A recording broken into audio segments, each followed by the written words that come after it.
iglesia va a comenzar una nueva serie en el Nuevo Testamento. Estaremos por un tiempo estudiando la carta a los Corintios, la primera carta a los Corintios. Así que quiero pedirles que me acompañen en sus Biblias al capítulo 1 de Primera a los Corintios.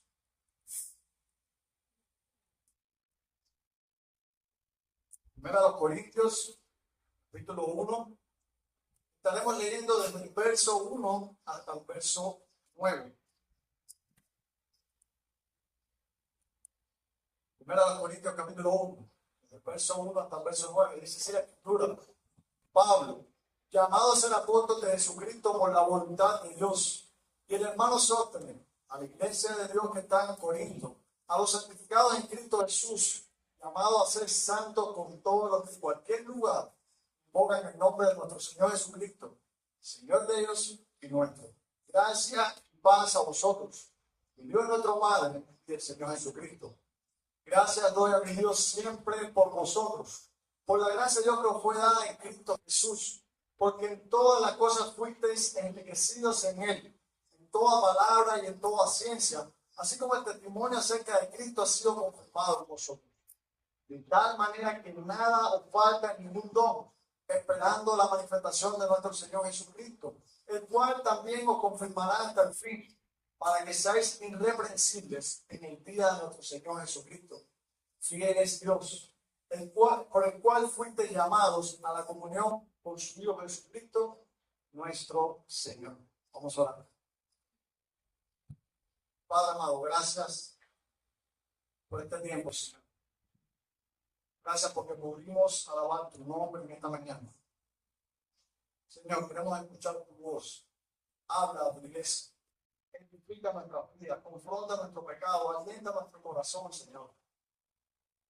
Tu nombre hoy sea exaltado. Sé como un instrumento frágil, inútil, agotado, pero que, Señor, tu Espíritu Santo le empodere para hablar tu palabra ahora en la iglesia. Oramos en el nombre de Jesús. Amén. Hay una historia que leí hace un tiempo que me gustó mucho, y es la historia de un jardinero. Un jardinero que compró un terreno en una zona desértica. Dueños anteriores se lo vendieron a un precio muy barato porque sabían que ese terreno no producía casi nada. Ese jardinero compró aquel terreno, comenzó a labrarlo, a trabajarlo arduamente por mucho tiempo, logrando hacer en medio de aquel terreno desértico un jardín lleno de flores exóticas y plantas frutales. Un día, un viajero pasaba cerca del jardín. Se le había cansado del sol, sediento, agotado. El jardinero lo invitó a pasar. Lo llevó y lo sentó bajo la sombra de uno de los grandes árboles que él había logrado cultivar. Le trajo agua de un pozo que había cavado. También le trajo algunas frutas frescas. El viajero tomó aquellas frutas, tomó del agua, descansó bajo la brisa de aquel árbol. Después de haber recobrado las fuerzas, continuó su camino. Y mientras el jardinero le acompañaba hasta la puerta de salida del jardín, contempló que el viajero se había quedado asombrado de la belleza de aquel lugar. El jardinero entonces le propuso que se quedara a vivir con él para trabajar juntos y seguir manteniendo aquel hermoso jardín. El viajero aceptó la propuesta. Pero pasado un tiempo, unos años, el viajero comenzó a desatender el jardín. Ya no le gustaban tanto las flores, porque según él atraían muchas abejas. Los árboles daban mucha sombra y la sombra traía oscuridad. Y ya el agua del pozo no era tan fresca. Así que el viajero determinó cortar algunos árboles, arrancar algunas flores de aquel jardín que no era suyo. Con el tiempo empezó a descuidar cada vez más el jardín. Y en un día que determinó irse, ya no le gustaba el lugar. Dejó la tapa del pozo abierta, siendo esto propicio que se contaminara con tierra o con las hojas de los árboles. Y cuando se fue, dejó la puerta también del jardín abierta. Y esto trajo consigo que los animales salvajes de la zona se metieran dentro del jardín y lo destruyeran. El jardinero que había estado de viaje por unos días regresó. Y cuando vio lo que había pasado. Se sintió muy triste. No enojado con el viajero, sino triste. Triste por ver cómo todo lo que él había cultivado, lo hermoso que había logrado de aquel lugar, había sido destruido de repente. Pero también sintió que había aprendido una gran lección. Y es que la ingratitud no es solo cuando le das algo a alguien y la persona no te da las gracias. Es también una ceguera de aquel que cuando le das algo no le estima. No tiene en cuenta el valor y el esfuerzo que te costó regalarle eso. De manera despreciable o quizás por egoísmo, destruye o rechaza lo que tú le regalas. Yo creo, mis hermanos, que en alguna medida, no como este el dinero, pero en alguna medida nosotros a veces somos ingratos con Dios. El simple hecho de despertar cada mañana y de tenernos por un momento en los días de nuestra cama y dar gracias a Dios por sus muchas misericordias, el simple hecho de olvidar eso, hacer eso, es una expresión de ingratitud de nuestro corazón hacia Dios. Así que la ingratitud no es solo vista en los corazones de aquellos que no conocen a Dios. También a veces en nuestros corazones se expresa la ingratitud más de lo que debería ser. ¿Y sabes por qué? Porque a veces cuando recibimos algún bien, a veces cuando recibimos alguna buena obra de parte de algún hermano, nos enfocamos más en el beneficio de esa obra que olvidamos agradecer a Dios por lo que ese hermano está haciendo por nosotros. Pero este texto que acabamos de leer es un texto interesante, porque en este texto nosotros vemos a Pablo orando y dando gracias a Dios por la iglesia. Y en este texto nosotros vamos a aprender algo maravilloso, que de seguro aprendió también la iglesia del primer siglo, pero que también vamos a aprender nosotros hoy. Es una verdad que nunca debemos olvidar. Mis hermanos, seamos agradecidos por la obra que Dios ha hecho a favor nuestro. Seamos agradecidos por la obra que Dios ha hecho a favor nuestro. Quizás te estás preguntando, bueno, pastor, ¿por qué Dios ha hecho tantas, pero tantas cosas por mí? Que por cuál de ellas tú quieres que yo dé gracias. Bueno, tienes la habilidad, yo no la tengo, pero tú tienes la habilidad de recordar todas las cosas que Dios hace por ti a diario. Exhorto, dar gracias a Dios por todas, cada una de ellas. Pero a la luz de este texto, yo quiero guiarlos a que nuestra gratitud sea enfocada, centrada en cosas determinadas que este texto nos enseña. Y es por eso que en los versículos del 1 al 3, nosotros vamos a ver, debemos dar gracias a Dios por lo que somos. Por lo que somos siempre. Recuerden, esto es una carta. Primero a los Corintios no es un libro de narración. Es una carta y por tanto, como era costumbre en el primer siglo, culturalmente en aquellos tiempos, el remitente de la carta no aparece con nuestros días al final, sino al principio. Se presenta como remitente Pablo, dice yo soy apóstol, y también menciona a un hermano, Sóstenes, pero seguro debe haber sido el escribano que redactó la carta mientras Pablo le dictaba. Así que los destinatarios de esta carta son los creyentes de la iglesia de Dios. ¿Está dónde? En Corinto.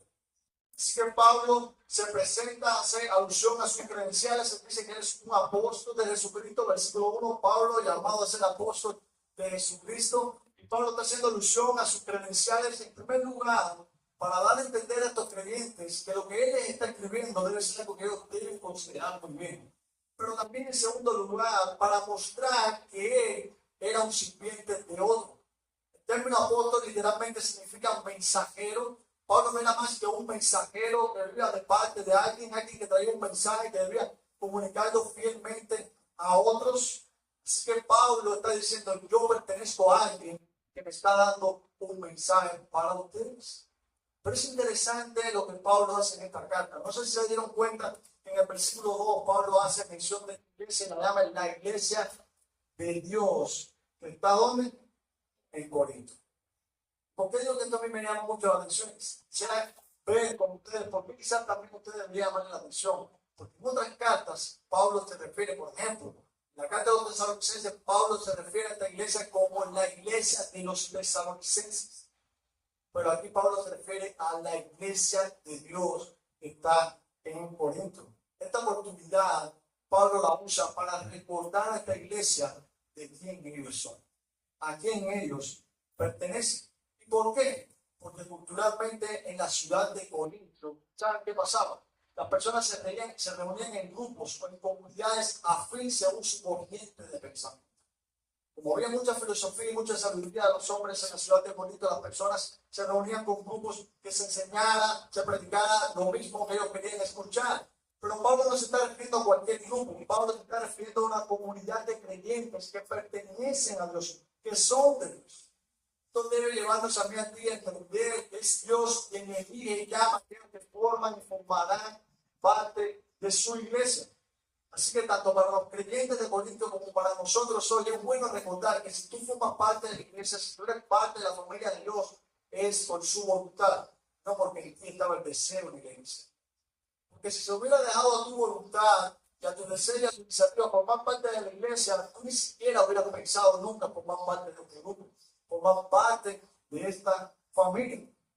Pero si formamos parte de la iglesia, somos miembros de la iglesia del Señor Jesucristo, es, como dice Pablo, por la voluntad de Dios. Y Pablo sigue añadiendo, porque esto ha sido el resultado de que otro ha hecho una obra a favor de nosotros. Fíjense que Pablo dice en el versículo 2 a los Corintios: recuerden, ustedes son la iglesia de Dios en Corinto. ¿Qué más le dice? Los santificados, ¿en qué? En Cristo Jesús. El término santificar aquí no significa ser hechos santos. El término santificar aquí significa apartado, separado para Dios. Como Dios es santo, santo, santo, toda aquella persona que es separada o apartada para Él tiene que ser limpiada de su pecado. Es por eso que Pablo le dice: ustedes son santificados en Cristo. Es decir, en virtud de la obra redentora de Cristo en la cruz del Calvario, es que las personas pueden ser limpiadas de su pecado y formar parte de la familia de Dios.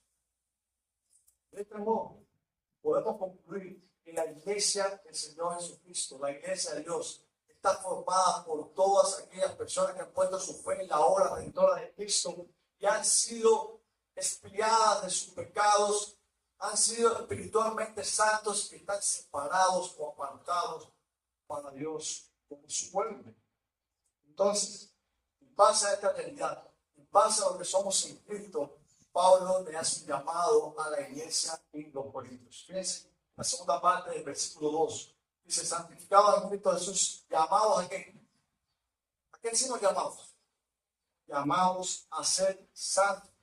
No solo ellos, sino que ellos debían recordar que todos en todo tiempo y en todo lugar pertenecen a Cristo, tienen este llamado a la santidad. La ciudad de Corinto, que se tenía algunos problemas. Uno de los mayores problemas que tenía esta ciudad era su inmoralidad. La ciudad de Corinto era famosa por su posición geográfica. Se encontraba al occidente del mar Mediterráneo y al oriente se encontraba en Egipto, se encontraba Fenicia. Entonces, Corinto era como un puente entre Italia y España, Egipto y Fenicia.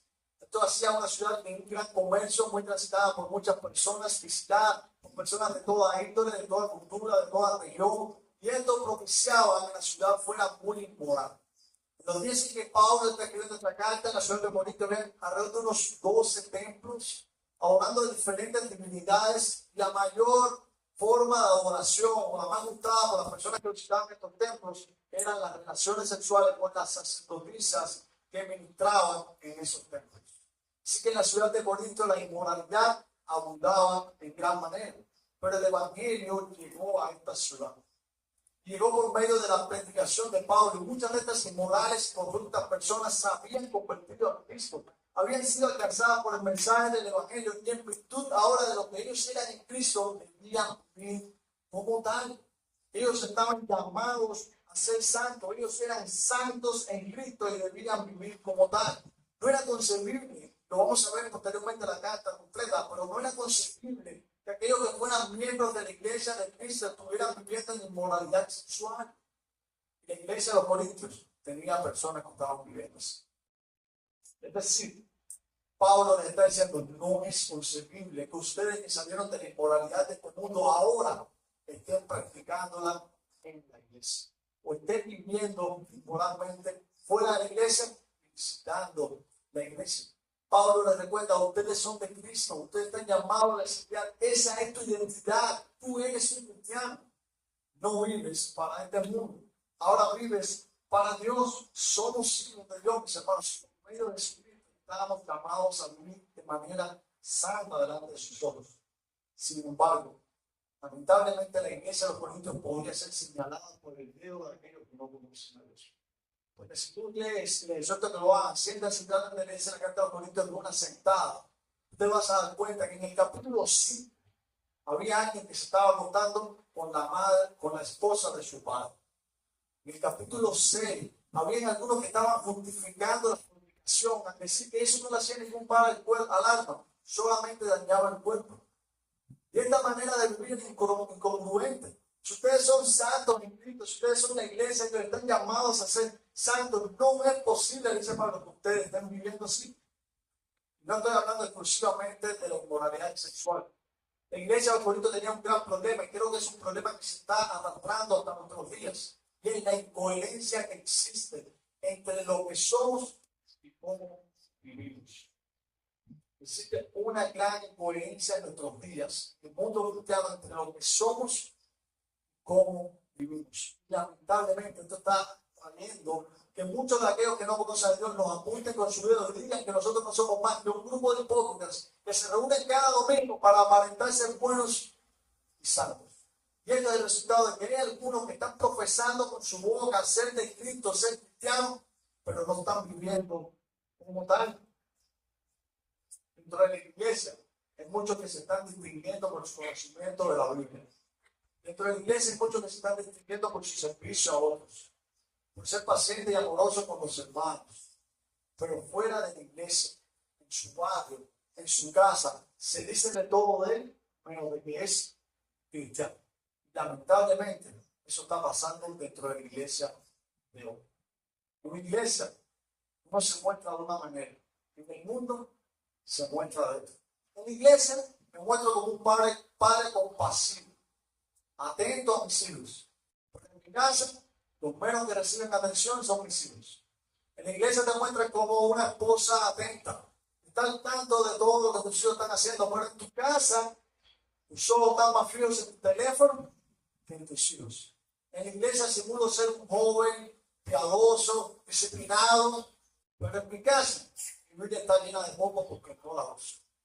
En la iglesia aparento ser un ama de casa delicado. Pero en mi casa tengo tantos quehaceres, tantas labores que hacer, como ama de casa no tienes tiempo para orar. Lamentablemente esta incoherencia está ocurriendo entre muchos cristianos hoy. Hermanos, lo que somos, nuestra identidad, no es una etiqueta. Ser cristiano no es una vestimenta que nos ponemos para venir aquí el domingo.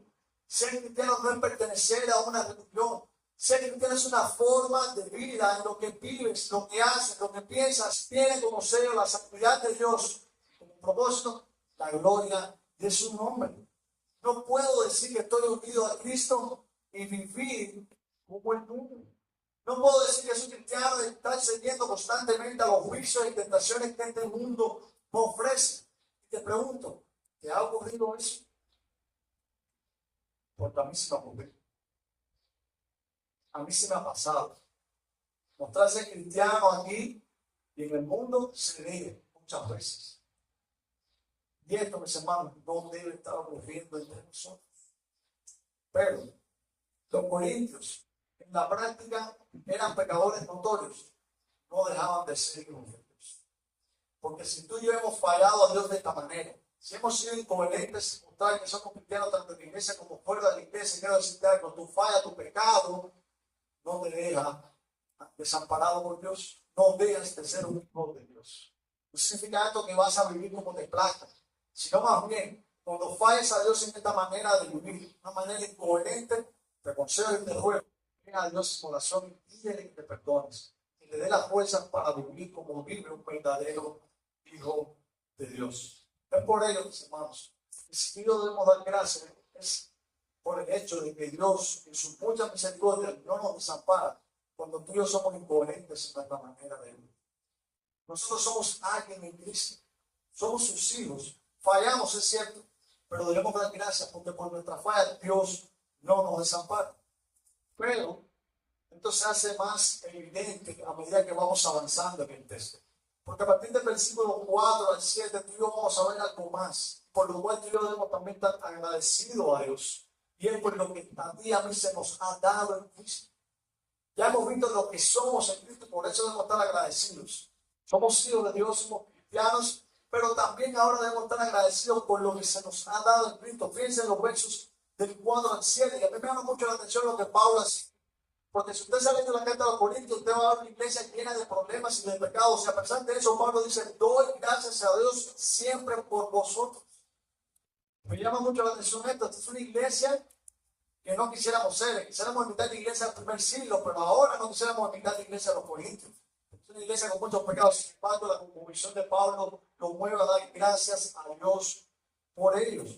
Lo que esto debe quizás llevarnos a ti y a mí a pensar en algo interesante. Y es que la gracia de Dios no puede operar fuera del pecado. Porque Pablo dice, doy gracias a Dios por vosotros. Dice, por la gracia de Dios que os fue dada en Cristo Jesús. Si hay una iglesia perteneciente al primer siglo, es la iglesia de los Corintios. Sin embargo, Pablo dice, la gracia de Dios se ha mostrado a ustedes. Y entonces interesantísimo, mis hermanos. Este grupo de creyentes con sus fallas, con su pecado, la gracia de Dios ha venido sobre ellos. Dice Pablo en el versículo 5, que esta gracia los ha enriquecido. ¿Los ha enriquecido en qué? En palabra y en ciencia.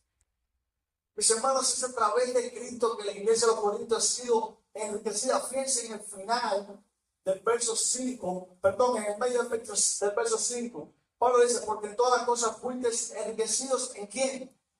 En Él, en Cristo. Mis hermanos, Cristo es el medio, Cristo es el canal, Cristo es la vía por el medio del cual la iglesia es enriquecida. Apartada de Cristo, separada de Cristo, la iglesia empobrece y desaparece. ¿Y en qué han sido enriquecidos? Dice Pablo, en palabra y en ciencia. La ciudad de Corinto en sus días era una ciudad cosmopolita. Era una ciudad frecuentada por muchas personas de diferentes culturas, costumbres, países. Esto la hacía una ciudad que era muy moral, pero también hacía una ciudad con un gran conocimiento general y amplio. Las filosofías y la sabiduría del mundo corrían como ríos por la ciudad de Corinto. Pero la iglesia de Corinto no tenía nada que envidiarle a la sabiduría, a la filosofía del mundo. Porque Pablo dice, ustedes han sido por la gracia de Dios enriquecidos en toda palabra y en toda ciencia. La palabra ciencia, también traducida en otras versiones como conocimiento. Pablo dice, ustedes tienen el evangelio, ustedes tienen todo el conocimiento de Dios disponible para ustedes, no tienen nada que envidiarle al mundo. Y una de las maneras que Dios escoge, mis hermanos, para traer ese conocimiento a su iglesia es a través de maestros. Pablo va a reconocer, cuando usted se lee la carta a los Corintios, se va a encontrar una gran porción de esta carta destinada totalmente a los maestros dentro de la iglesia. Son los maestros los que Dios ha escogido para traer ese conocimiento y esa palabra a la iglesia. Pablo dice en Efesios capítulo 4, versículos del 12 en adelante, que Dios ha dado a la iglesia pastores y maestros. ¿Para qué? Para preparar a los santos para la obra del ministerio y para evitar que estos sean arrastrados por cualquier viento de doctrina. Y esta tarea de enseñar dentro de la iglesia, de enriquecer a los hermanos a través del conocimiento de la palabra y de la ciencia o del discernimiento también, es tarea de los pastores y maestros, pero también es tarea tuya, mi hermano. Porque aquí hay algunos de nosotros que enseñan en grupos de comunidad, en casa de culto, pero también hay hermanos de nosotros que tienen la responsabilidad, que lo hacen con amor, de enseñar y aconsejar a otros personalmente, ayudándolos a ellos a crecer en la fe. Y de nosotros debemos estar agradecidos a Dios por darnos esos maestros dentro de la iglesia. Eso es un regalo de Dios a la iglesia. Ellos nos ayudan a crecer en el conocimiento de la palabra de Dios. Pero cuando Pablo dice en este versículo 5 que ellos han sido enriquecidos en toda palabra y ciencia, se refiere solamente a los maestros de la iglesia. Pablo está haciendo particularmente alusión en este versículo a los maestros de la iglesia. Por supuesto que no. Está haciendo alusión a todos los miembros de la iglesia. Pablo está agradeciendo porque ellos han sido enriquecidos, todos los miembros de la iglesia han sido enriquecidos. Es por eso que a veces yo no entiendo cuando alguien me dice, yo no sé cómo predicar el evangelio. Yo no sé qué decir. Yo no tengo el valor. En serio. Mira lo que Pablo dice. Ha destruido tu excusa. Pablo dice, Dios te ha enriquecido a través de Cristo, en conocimiento, en palabra. No tienes excusa para no hablarle a otros acerca de Cristo. Tú has sido enriquecido. Tú tienes el conocimiento que Dios te ha dado de su evangelio para poder hablar a otros. Yo sé que no todos somos elocuentes. Yo sé que no todos tenemos un amplio vocabulario. Yo sé que no todos tenemos una persona atractiva, una personalidad atractiva y cautivadora. Pero si todos disponemos de la misma habilidad necesaria dada por Dios, la misma capacidad para hablar en su nombre. Este enriquecimiento no solo es para los pastores y maestros de la iglesia, es para todos los creyentes. Tú también tienes la palabra de Dios, tú también tienes el Espíritu de Dios que te capacita para hablar dicha palabra a otros. Sí, pero a veces me falta el valor. A veces siento que no tengo el poder para hablarle a otros. Bienvenido al club, a mí también me pasa. Pero tú sabes qué hago. Me viene a la mente la carta, perdón, el libro de los Hechos, capítulo 4, cuando la iglesia tuvo temor de dar testimonio de Cristo a otros. ¿Qué hizo la iglesia? Dice que oró. Y aquel lugar tembló. Y fueron llenos del Espíritu Santo. Dice que hablaron con de nuevo la palabra de Dios. Si tienes falta de valor o tienes temor de dar testimonio de Cristo a otros, pídale a Dios ese valor. Dios te lo puede. Eso no es solo para los pastores y maestros. Dios también te ha enriquecido a ti por medio de su Espíritu Santo para dar testimonio de su palabra a otros. Pero padres, pocas veces de familia que están aquí, tú también has sido enriquecido. Es tu responsabilidad incluir a los de tu casa en la palabra de Dios. En la iglesia de los Corintios había matrimonios y familias. Y muchos de esos matrimonios y familias no eran ni pastores ni eran maestros. Y ellos también habían sido enriquecidos. ¿Para qué entonces fueron enriquecidos? En parte para incluir su hogar. Padres, ustedes son los responsables de enseñar a sus hijos el Evangelio. Esposos, los que no tienen hijos. Esposos, ustedes son los responsables de enseñar a sus esposas las verdades del Evangelio. Esa es tu tarea. No te preocupes tanto por enseñar en la iglesia, si no te preocupa primero enseñar a tu familia. No te esfuerces por ser maestro dentro de la iglesia si no te has sentado primero a ser maestro dentro de tu familia. Pero no todos van a dar testimonio del Evangelio de Jesucristo. No todos. ¿Sabes por qué no todos lo van a dar? Porque no todos han creído en ese testimonio. Fíjense lo que Pablo dice ahora en el versículo 6. Así como el testimonio acerca de Cristo ha sido confirmado en vosotros. Solamente podrán dar testimonio del Evangelio de Jesucristo aquellos que han creído en dicho testimonio. Y ellos creyeron en el testimonio del Evangelio de Jesucristo cuando Pablo llegó a la iglesia de los Corintios, en capítulo 18. Dice la Escritura que ellos creyeron a la predicación de Pablo y se arrepintieron y pusieron su fe en Cristo. Pero esta confirmación de ellos en el Evangelio no solo se hizo patente, no solo cuando ellos creyeron, sino cuando ellos fueron dotados de todo tipo de don espiritual. Y si Pablo está agradecido a Dios, mis hermanos, por esta iglesia, es porque la evidencia de sus dones espirituales en esta comunidad de creyentes es la evidencia tangible de que el Espíritu de Dios estaba con ellos.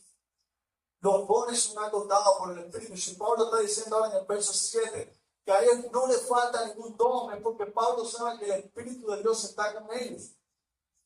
Bien sabemos que la fe y el arrepentimiento son dones dados por Dios, pero Pablo aquí no está haciendo alusión a la fe y el arrepentimiento. Pablo aquí está haciendo alusión a una serie de dones que Dios da a la iglesia para edificar a la iglesia y mover a la iglesia a glorificar su nombre. Todos estos dones, sin escasez de ninguno, los poseía la iglesia de Corinto en el primer siglo. Y aunque en futuras predicaciones vamos a estar hablando detalladamente acerca de estos dones, quiero decirte que si tú eres cristiano, como mínimo, tú tienes un don. Como mínimo, tienes un don que te ha sido dado para beneficio de la iglesia, para la gloria del nombre de Cristo. Si tú eres creyente, tú tienes como mínimo un don. Pero, ¿qué son los dones? ¿Te has preguntado esto alguna vez? ¿Cuáles son los dones? ¿De qué dones Pablo está hablando aquí? Bueno, creo que en este tiempo, en el siglo XXI, la idea que se tiene con respecto a los dones espirituales está siendo un poco nebulosa. Así que déjame aclarar todo el mundo qué son los dones. Lo primero que este texto nos debe ver es que los dones son dados a la iglesia. ¿Por qué? Por la gracia de Dios mostrada en Cristo. No es algo propio, no es algo personal, particular.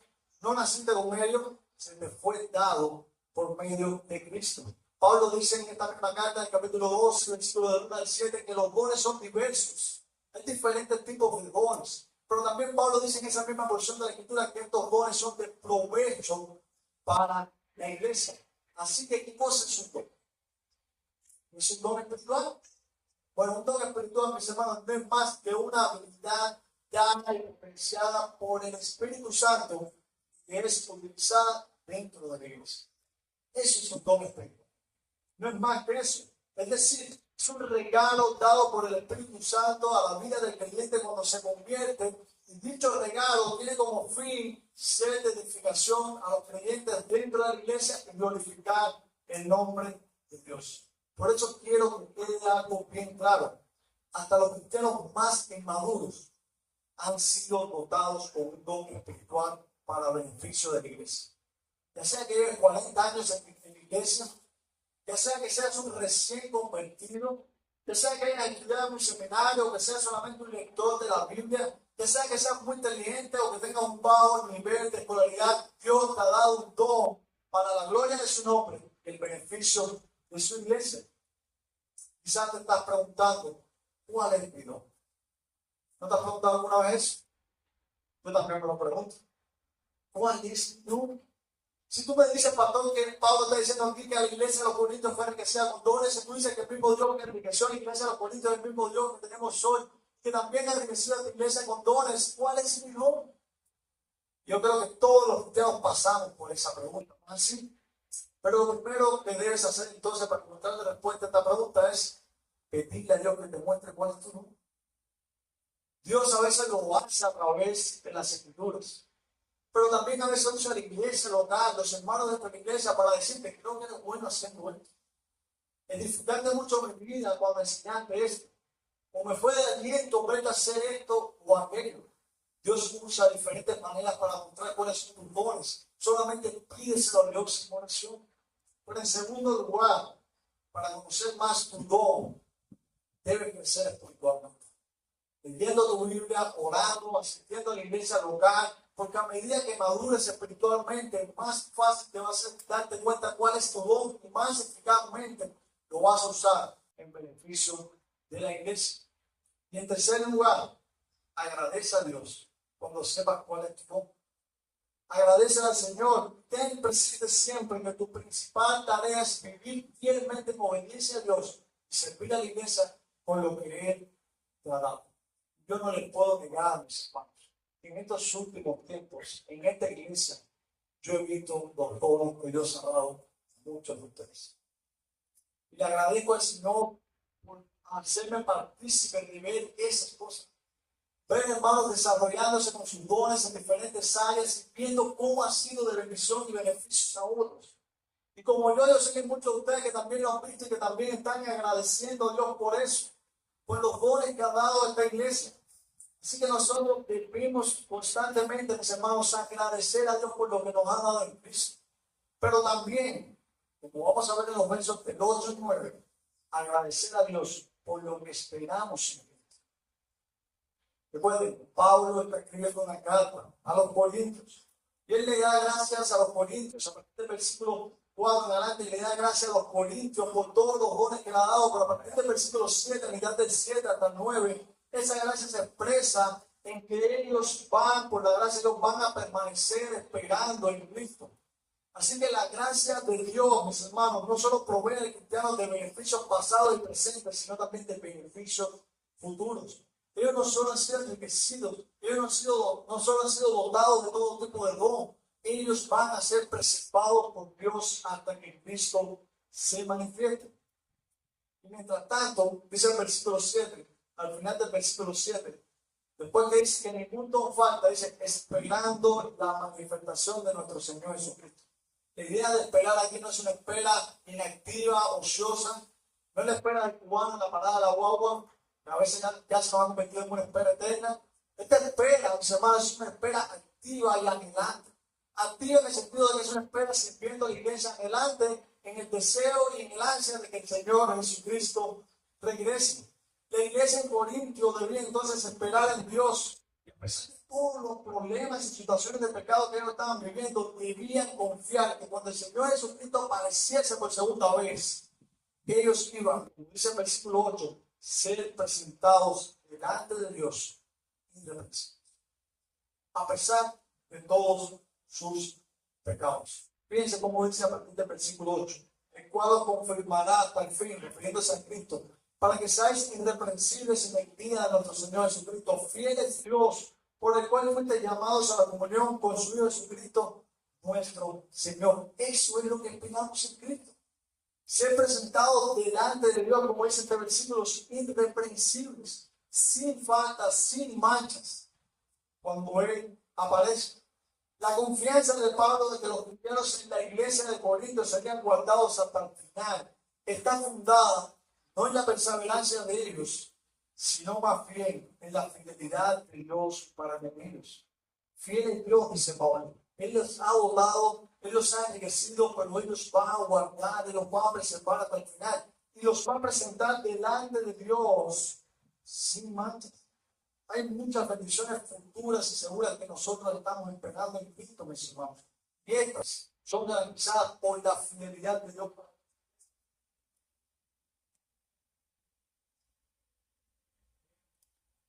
Ahora,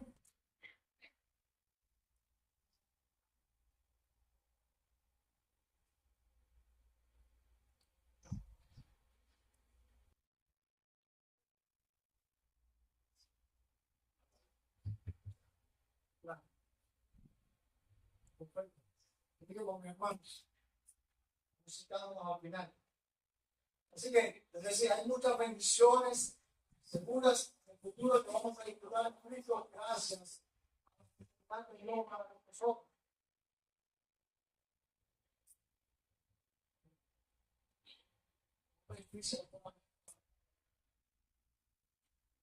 Por eso, mis hermanos, que si tú y yo vamos a agradecer algo a Dios, es por esta seguridad que la vida eterna que Dios nos da para que Cristo. Este pasaje que tú y yo vamos a ser presentados delante de Dios sin faltas, sin pecados. Y esto es algo por lo que tú debemos agradecer. Mis hermanos, en el día final, todos los creyentes vamos a morar delante de Dios. Si hay algo que nosotros vamos a estar tranquilos y no tener ningún pecado, es en el día final, ninguno de nuestros pecados van a ser presentados delante de Dios. El Señor Jesucristo, con su sacrificio, nos ha limpiado de todo pecado y de toda maldad. Y delante de Dios en el día final no vamos a poder ser acusados por nadie, porque Cristo ya nos ha redimido de nuestro pecado. Pero lamentablemente no todos aquí pueden tener esa seguridad de que en el día final van a ser presentados delante de Dios sin mancha. ¿Y por qué no todos aquí pueden gozar de esa seguridad de que en el día final van a ser presentados delante de Dios sin mancha? ¿Saben por qué no todos pueden tener esa seguridad? Porque no todos los que están aquí son de Cristo. No todos los que están aquí han puesto su fe en Cristo. No todos los que están aquí son de la iglesia. No todos los que están aquí tienen una vida nueva y pueden disfrutar de la seguridad de la vida eterna. ¿Tú sabes por qué no todos pueden hacerlo? Porque como digo, no todos han puesto su fe en Cristo. ¿Y cuán triste será para ti? Escúchame bien, cuán triste será para ti si en el día final, cuando Cristo regrese y se abra los libros delante de Dios y se lleve el juicio final, tú seas presentado con tus pecados. Los creyentes vamos a ser presentados delante de Dios, pero con la sangre de Cristo ya hemos sido redimidos y no va a haber ninguna culpabilidad en contra nuestra. Pero si tú no has creído en Cristo, tú vas a ser presentado delante de Dios con tus pecados. No vas a poder justificar. Lo más terrible de esto es que tú irás a un lugar descrito por Cristo como un lugar de tormento, donde será el lloro y el crujir de dientes. Pero escúchame, amigo mío, amiga mía, que estás en mí, no has creído en Cristo. No está lejos de ti el poder disfrutar de las bendiciones que Dios ha dado a su iglesia. No está lejos de ti el poder disfrutar de la seguridad que tenemos nosotros los creyentes de la vida eterna. No está lejos de ti el ser hoy un creyente. Solamente tienes que arrepentirte de tus pecados y creer en Cristo como tu Señor y Salvador, porque tu pecado te hace enemigo de Dios. Tu pecado te declara la guerra en contra de Dios, como estábamos cantando. Antes éramos enemigos, dice este canto que cantamos hace unos minutos. Pero ahora el Señor, por medio de Cristo, nos ha traído a su mesa. Tú también puedes tener la seguridad de que en el día final tú también serás acercado a la mesa de Cristo. Pero para eso tienes que arrepentirte de tus pecados. Creer en el sacrificio de Cristo. Mis hermanos, quiero concluir. Todos nosotros disfrutamos de todas las bendiciones que Dios nos ha prometido en Cristo. De esas bendiciones tenemos nuestra identidad, somos cristianos, somos hijos de Dios. De esa bendición hemos sido dotados con todo lo espiritual, enriquecido en toda palabra, en toda ciencia. De esa bendición esperamos la consumación de los tiempos y disfrutar de la vida eterna. Pero ahora, mis hermanos, no seamos como el viajero del príncipe, el cual, como conocemos, fue desgraciado. No mostró gracia hacia todo lo que había recibido.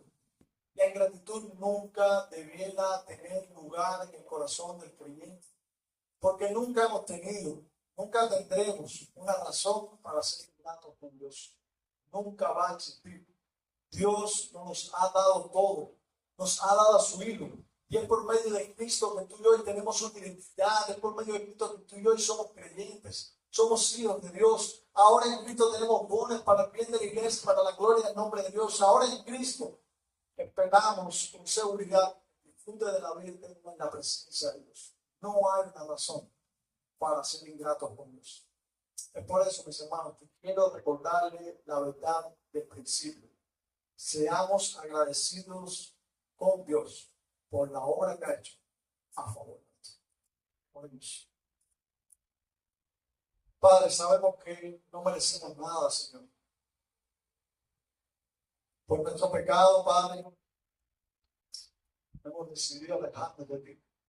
Por nuestro pecado, hemos preferido ser tus enemigos. Pero, Señor, gracias por Cristo. Gracias porque por medio de Él hoy tenemos una identidad. Somos cristianos, somos tus hijos. Gracias porque por medio de Él tú nos has dotado de todo lo que necesitamos, Señor, para servirte en tu iglesia, para hacerlo para la gloria de tu nombre. Gracias, Señor, porque también por medio de Cristo tenemos una esperanza segura, la cual, Señor, anhelamos, la cual deseamos, Señor.